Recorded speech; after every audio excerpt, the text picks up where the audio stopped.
예정론 비판. 첫 번째, 실제로 성경에는 개인 예정은 없고 공동체적 예정과 개인의 사명적 예정만 있을 뿐입니다. 에베소서 1장에 보면 그 기쁘신 뜻대로 우리를 예정하사, 그리고 자기 뜻을 따라 우리가 예정을 입어, 이렇게 되어 있습니다. 우리라는 것은 교회 공동체를 뜻하는 것입니다. 두 번째, 하나님은 모든 사람이 구원 얻기를 바라시고 그렇게 되기를 기뻐하십니다. 그러나 초청받은 인간들이 그 초청을 받아들이지 않고 거부하기 때문에 결론적으로 구원과 유기가 발생하는 것입니다. 그리고 하나님은 그 사람들이 누구인지 다 알고 계십니다. 디모데전서에 보면 하나님은 모든 사람이 구원을 받으며 진리를 아는 데 이르기를 원하시느니라. 마태복음 22장에 보면 그 종들을 보내어 그 청한 사람들을 혼인잔치에 오라 하였더니 오기를 싫어하거늘 이라고 되어 있습니다. 근데 칼빈주의자들은 디모데전서 2장에 모든 사람은 택자들만 뜻한다고 이렇게 성경을 왜곡해서 가르치고 있습니다. 그리고 마태복음 22장에 보면 그 청한 사람들이 오기를 싫어하는 것조차도 하나님의 예정이라고 말하면서 하나님을 죄의 근본이 되는 죄의 창시자로 모독하고 신성을 모독하고 있습니다. 세 번째, 만약 만세 전부터 누구를 구원하고 누구는 지옥에 보내기로 예정하셨다면 심판날에 인간을 심판하실 수가 없고 심판할 것도 없기 때문입니다. 우리 인간에게 분명히 책임이 주어졌음에도 불구하고 우리 각자 그것을 거부하기도 하고 순종하기도 할 수 있기 때문에 하나님은 그 책임을 우리에게 물으실 수가 있는 것입니다. 만약에 책임이 없는 사람에게 책임을 묻는다면 그 사람은 하나님이 될 수 없는 것이죠.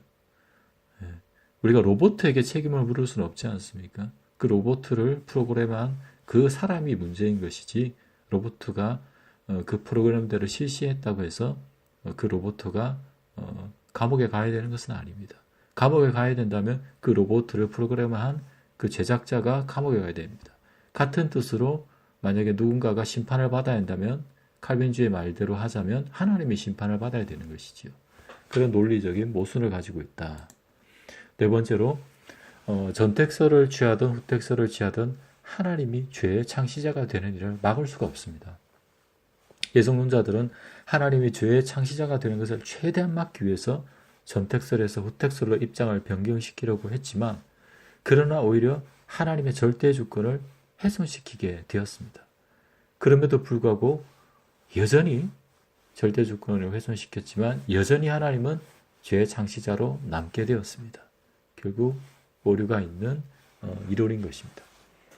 다섯 번째, 칼빈의 예정론은 어거스틴이 심취했던 만이교의 운명론에서 비롯되었고 그 운명론과 예정론은 거의 같습니다. 칼빈주의자들은 운명론과 예정론이 다른 이유를 운명론은 인간의 운명이 미리 정해져 그 운명이 한가할 수 없는 기계적이고 수동적인 존재라고 말하지만 예정론은 그리스도 안에서 하나님의 사랑과 연결되어 있으므로 운명론과 다르다고 주장을 합니다. 그러나 말은 예정론이 하나님의 사랑과 연결되어 있다고 하지만 예정론 안에는 하나님의 사랑을 전혀 찾아볼 수가 없습니다. 이미 인간의 의지와 상관없이 또한 지금 현재 하나님이 원하셔도 한 번 정하신 것은 바꾸실 수가 없는 것이 어찌 사랑이겠습니까? 예정론이 하나님의 사랑을 말하고는 있지만 예정론이 하나님께서 사랑을 제거해버리는 결과를 낳고 말았습니다. 마치 북한의 김정은 정권이 인민을 위한 것이라고 인민을 사랑하기 때문이라고 얘기하지만 실제로 인민들을 학살하고 죽이고 있습니다. 마치 주옥폭 두목이 자기 폭력을 정당화하기 위해서 자신의 주먹은 정의의 주먹이라 말하는 것과 같은 것입니다. 그래서 예정론을 주장하는 사람들은 신성모독의 죄를 짓고 있는 것이라고 감히 말할 수 있는 것이죠. 여섯 번째, 종교개혁 당시 제네바에서 칼빈이 자신의 이중 예정론을 교리로 확립하려고 할 때 멜랑히톤을 포함한 당대 수많은 의식이 있는 지식인 신자들이 적극적으로 반대하고 만류했습니다. 시대적으로도 거부감을 가졌던 이론입니다. 일곱 번째, 우리는 성경이 말하고 있는 데까지만 나아가야 하고 성경이 말하고 있는 데까지만 이해해야 합니다. 그러나 칼빈의 예정론은 창세 전에 하나님의 마음속에 그 심한 작전까지도 사람이 다 알 수 있는 것처럼 전택설이니 후택설이 말하고 있습니다. 모든 이단은 성경이 말하는 범위를 벗어날 때 발생하는 것입니다. 그리고 자신의 이론만 심오한 진리고 그 외에 다른 이론을 주장하면 이단이라고 말하는 그런 사람들이 진짜 이단인 것이죠. 영적 교만이고 그것은 교만한 것입니다. 악한 것입니다. 여덟 번째, 오직 성경으로 돌아가야 합니다. 자신의 신학에 맞는 성경만 취하고 나머지를 지엽적인 것으로 치부하는 것이 예정론자들의 형태였습니다. 예수님은 성경의 1.1획도 없어지지 않고 다 이룰 것이라고 했고 사도 요한은 성경에서 빼거나 더하는 자는 하나님의 나라에 참여할 수 없다고 했기 때문입니다. 근데 대부분의 칼빈주의자들은 자기의 이론의 신학의 이론에 맞는 성경만을 취하고 나머지는 없애버리려고 하거나 혹은 펠페랄 지엽적인 것으로 치부했습니다. 그래서 루트도 야고보서를 지푸라기 서신이라고 했고 칼빈 또한 처음에 요한계시록에 대해서 부정적인 입장을 취했습니다.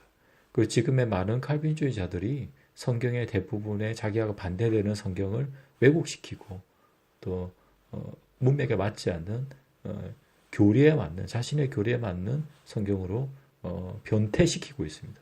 그런 점들이 지탄받아야 하고 또 비판받아야 할 점이라고 한다는 것을 깨어있는 지성인 그리스도인이라면 반드시 숙지해야 되고 공감해야 될 그런 상식적인 일이라고 말씀드릴 수 있겠습니다.